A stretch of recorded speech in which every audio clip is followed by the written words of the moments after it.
No. No. I'm not like those other reviewers. I don't review older comic books on my show. I am the Last Angry Geek. Don't give me that! I don't believe in fate, and I won't say it. All right, you win. I'll say it. Destiny! No escaping that for me! Destiny! No escaping that for me! Legion Lost. One of the finest Legion of superhero stories I've ever read. I'd love to review you on my show, but I made a promise to myself I was only going to review new comics. Dude! God? No. 90s kid. Yeah, hey geek! Awesome dream! Thanks, what are you doing here? Geek, I'm here to tell you there's nothing more extreme than opening an audience's eyes to new possibilities! Taking old books and putting a tubular spin on them! Awesome!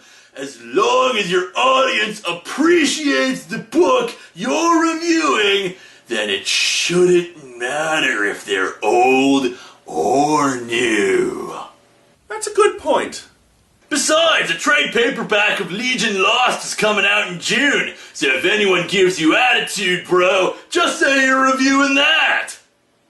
Okay, I'm gonna do it. I'm gonna review Legion Lost here on Comic Book Issues. Thanks, 90s kid. Besides, as long as extreme books like Legion Lost exist, then the 90s will never die! Party! Well, thanks, but, technically, Legion Lost came out in 2001 and doesn't have anything to do with the 90s.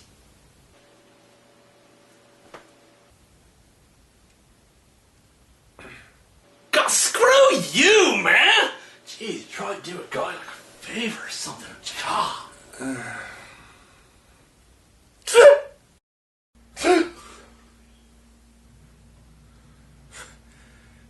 Enjoy the show.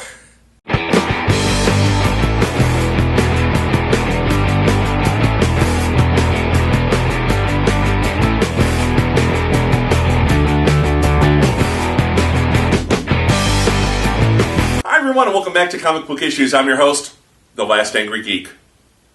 And welcome to my first ever Flashback episode. Occasionally, if there's a story I feel is relevant, like it's the basis for a movie or it's going to see a new printing as a trade paperback, then I'll feature it on a Flashback episode. Today's comic is called Legion Lost, and is soon going to be reprinted in a brand new hardcover. Legion Lost was a continuation of the Legion of Superheroes reboot that spun out of DC's Zero Hour. It was also probably the first big American success for British writers Dan Abnett and Andy Lanning, collectively known as D and A. They've been writing Marvel's cosmic books for the last 5 years, but broke their space chops on the Legion. The book's main penciler was Oliver Coipel, who's best known for drawing Marvel's House of M event and Thor. Like D and A, Legion Lost was Coipel's big break. Now, Legion Lost is equal parts Lord of the Rings and Lost in Space. It's also one of DC's great missed opportunities, but I'll get into that a little later.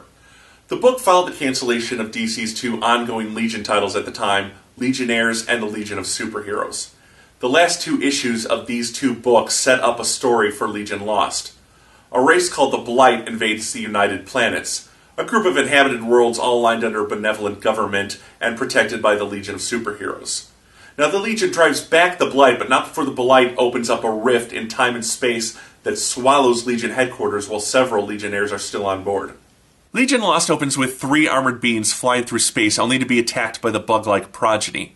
The lone survivor, a female, enters a nebula to escape and comes upon Legion headquarters. Her entrance activates a hologram of Legionnaire Element Lad, who has the power to create any element he wants out of thin air. Element Lad, or Janna Ra, tells the visitor that the rift through Legion headquarters outside of the known universe. The girl further learns that Jan placed the other Legionnaires in hibernation crystals while he tried to work out a way to return them to their proper space-time, and that the Legion is made up of volunteers from different worlds dedicated to protecting the innocent. As the girl finds the crystallized heroes, she's attacked by the progeny, who declare her a variant. But the battle frees the Legionnaires.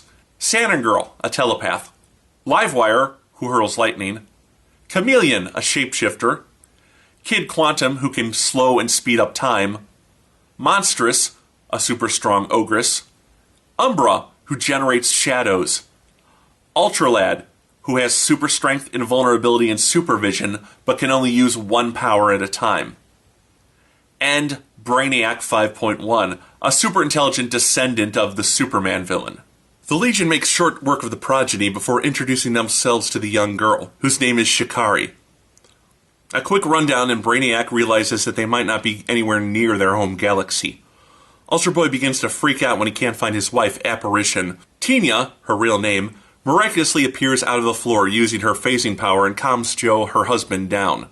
It's then that Brainiac's sensors detect another ship. Tractored into the progeny warship, Saturn Girl, the Legion's chairperson, takes over and starts planning an escape. As they invade the ship, Shikari reveals she is a Pathfinder and can innately lead them to their destination.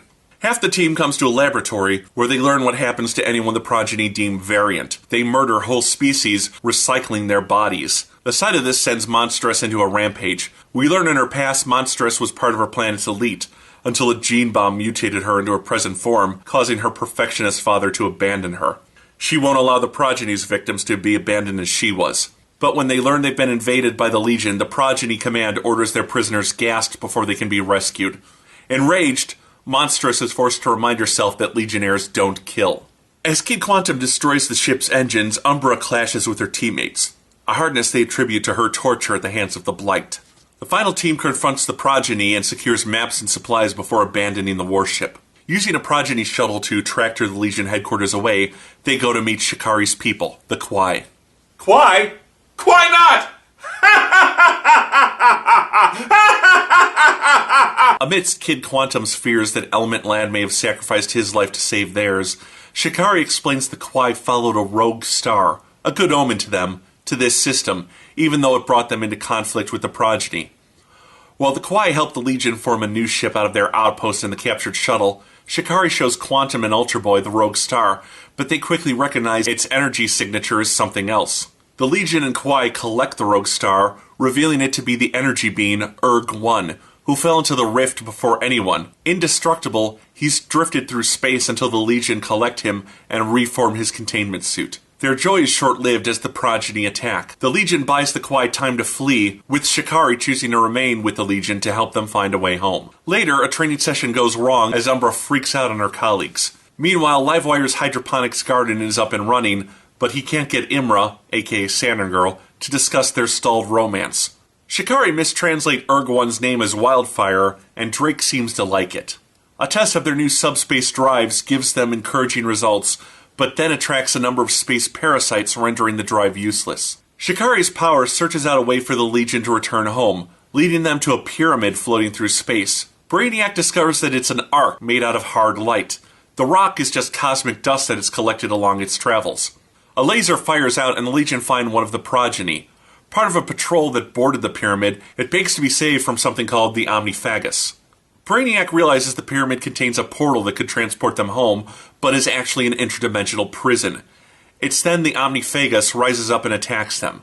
The monster shrugs off their attacks and consumes the progeny. Umbra's attack is the only thing to contain it, even as Brainiac realizes it can't be destroyed, only contained by the portal. So back into the portal it goes, sealing away any chance the Legion might have had to use the pyramid to get home. Resting up after that ordeal, we find out that it's not the Blight driving Umbra mad, it's her own powers. As champion of her planet, the previous champions speak to her through the shadows, but being so far away from home, the voices don't reach her and the constant whispering is driving her mad. Livewire talks to Apparition about his concern that Saturn Girl is pushing herself too hard. Tinya tells Garth to be patient as they all have a lot on their plates. Later, Saturn Girl admits to Garth that the tension everyone feels is almost impossible for the telepath to block out. She reaches into Umbra's mind to try and soothe her fears, but is overwhelmed by them. Umbra flees the ship in an escape pod, landing on a nearby world. The Legion finds Saturn Girl in a coma and Apparition missing, presumably kidnapped by Umbra. While this is going on, we cut to the Rosette, a circular space station punctuated by captured planets. It's here we get a shadowy glimpse of the leader of the progeny, the Progenitor. Chameleon and Shikari find an intruder on the ship, a monster made of smoke. A shape-shifting monster made of smoke? Thank God 2001 is the last time we'd see anything that weird. Wait a minute. Legion lost. Legion Lost. Lost, and there's a smoke monster in the book. No, I got nothing. Monstress and Ultra Boy land on the planet as Chameleon and Shikari battle the monster, but Brainiac realizes the battle is endangering Saturn Girl. The monster is a psychic projection of her subconscious, but any damage it takes will be inflicted on Saturn Girl. As this is happening, Umbra makes her way across the mysterious planet, only to be attacked by a flying man in golden armor. The man is revealed to be Singularity, the protector of this planet, Lorca's Prime. Monstress and Ultra Boy try to separate the new playmates, only to learn Umbra has no idea where Apparition is, and Singularity won't stop until these alien invaders are all dead. Ultra Boy switches to invulnerability, only for the entire city to disappear from his sight. Tinya reappears on the Legion's ship just in time to save Chameleon from the monster. Brainiac manages to catch it in some sort of jury-rigged Ghostbusters trap. While taking a beating from Singularity, Ultra Boy pours on the invulnerability and again sees the city disappear. As the rest of the team prepares to head down to Lorca's Prime, they detect a strange pod show up out of nowhere. It attaches to their docking bay, and the Legion is shocked to find Element Lad, along with Cosmic Boy Spark and Shrinking Violet. The Lost Legion has just been rescued. So that's Legion Lost. I admit it was kind of a short ride, but... oh, they've got 5 issues left to go. Well, I'm sure it's just beating Singularity, going home, and then probably 4 issues of happy reunions and welcome back parties. Right? Element Lad explains he was able to traverse the rift in a chromium shell, the same type of crystal he cocooned the others in. They've been rescued using a prototype quantum drive shift. Brainiac has tons of questions, but rescuing the remaining teammates takes precedent. The reunited Legion arrives and holds off Singularity, while Joe shares his discovery. Brainiac detects micro-projectors in the air and realizes they can't affect Joe when he's invulnerable. With Chameleon's help, they track down a power source and destroy a strange machine. The moment they do this, the planet's population disappears. Brainiac tells Singularity the truth. His people achieved a state of utopia and just didn't need him anymore. So they created a planet for him to constantly protect and serve. His life here is a lie. The distraught Singularity flies off. Back aboard the ship, they reunite Saturn Girl and Umbra with their appropriate psyches, but Saturn Girl resists waking up. Her mind is expending a huge amount of energy. Brainiac slips her a sedative and she relaxes, and things go horribly wrong. The rescuing Legionnaires disappear. They were projections from Saturn Girl's subconscious. They were never there, and neither was Apparition as she disappears in front of her husband. Saturn Girl awakes, wanting to know what happened, and just like that, the Legion is now more lost than ever. Aware of how badly she's betrayed her teammates, Imra decides to step down and turn over leadership to Garth. She finds his guard frozen. The delicate machines couldn't handle the recent planetary touchdown. She tries to encourage him, but he's just not in the mood to hear it, angry that she didn't confide in him that Apparition wasn't real. Her next meeting is mixed, with Wildfire approving of her actions and Monstress forgiving Saturn Girl, but admits it will take time for the wounds to heal. Shikari, however, does not trust Saturn Girl anymore. She then runs into Joe, but Ultra Boy completely ignores her. Imra overhears Umbra, Kid Quantum, and Chameleon talk about her. This group is frustrated that they confided things to Apparition, but Saturn Girl knows they trusted Tinya in a way they could never trust her. She finds a kindred spirit in Brainiac 5 after she has an epiphany. The gadgets he's been working on to take them home are hopeless.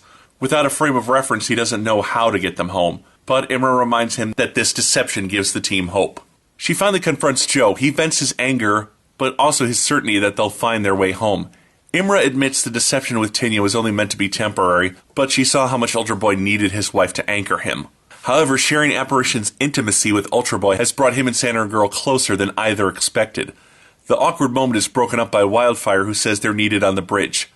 Livewire detects a massive fleet heading towards their ship, but it's not the Progeny. It's a migrant fleet from hundreds of worlds. Shikari realizes they're fleeing something. The cobbled-together Legion ship soon suffers collision damage and loses an engine, just as the entire Progeny fleet arrives. Wildfire takes those Legionnaires capable of surviving in space out to battle the fleet. As the Progeny boards the Legion's ship, Wildfire clearly notes the lack of teamwork and arguing. They're not the Legion anymore, just a bunch of kids without purpose trying to survive.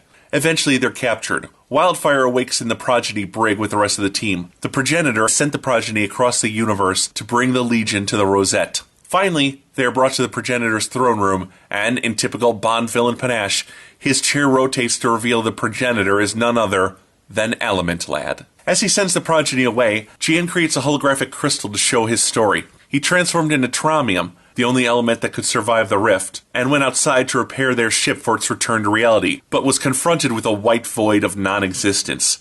He was thrown from the ship and drifted through space, watching stars be born and die out, his time in the void having granted him immortality. Eventually, he landed on a planet and introduced certain elements into the water to begin the process of life evolving. The Legion is shocked at the realization that Jan has created all life in this galaxy.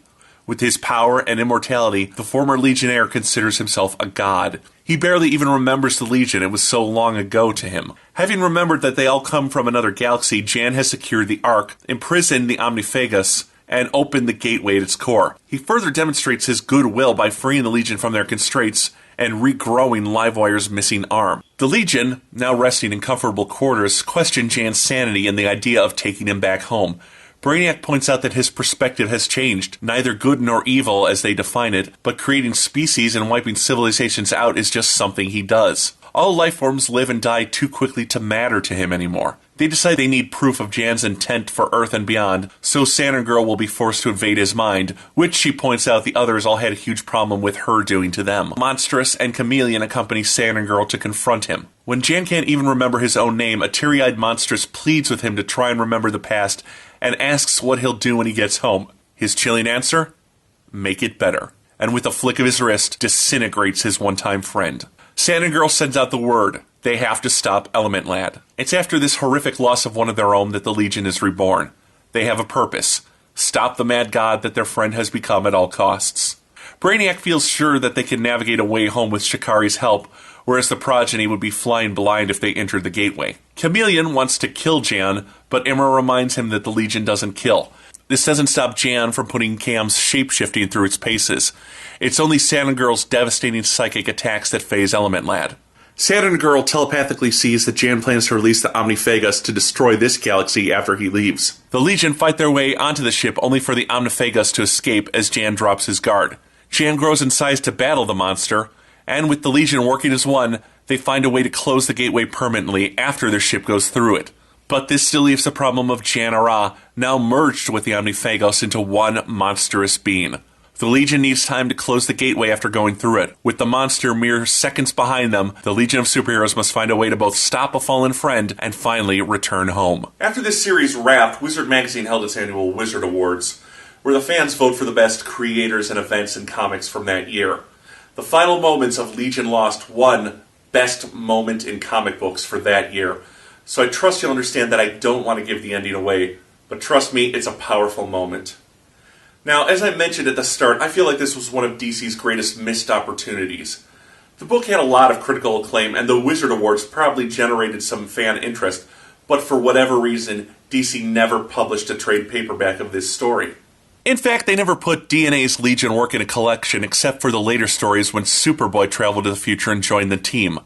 It's like they were afraid to push a title unless it had a connection to one of their big three heroes.